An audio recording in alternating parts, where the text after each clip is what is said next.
mapupuang sa inyo itong aking power bank na ginagamit. So, this is Capsule Mini Power Bank from AuraShare. Available to guys sa dalawang klase.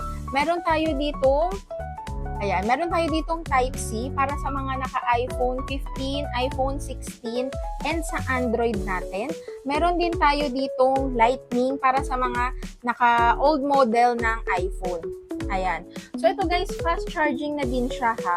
Tapos, this is 3,000 mAh yung kanyang battery capacity. Ayan. Ito guys, 61% yung phone. Ayan. Tapos, ang bilis niya lang mag-charge. Ayan. Charging siya. Ayan. Kita nyo naman guys, nag-charge siya. And nakagandahan pa dito guys, sobrang liit niya lang. Ayan. Sobrang liit lang niya. Ano lang siya, kasing laki lang siya ng lipstick. Ayan, kasing laki lang siya ng lipstick. Kapag ginanyan nyo siya guys, ito meron ako ditong ballpen.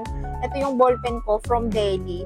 Tingnan nyo guys, halos magkasing laki lang sila. Dalawang AuraShare na power bank and katumbas siya ng isang ballpen. Ganun lang siya guys kaliit.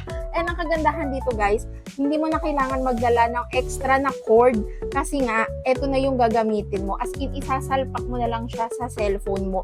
Plug and play na siya. Available pala to sa tatlong kulay. Meron tayong black, meron din tayong pink at beige. Ayan, yung dalawa wala pa ako, pero mag-check out na. Ayan, check out na guys!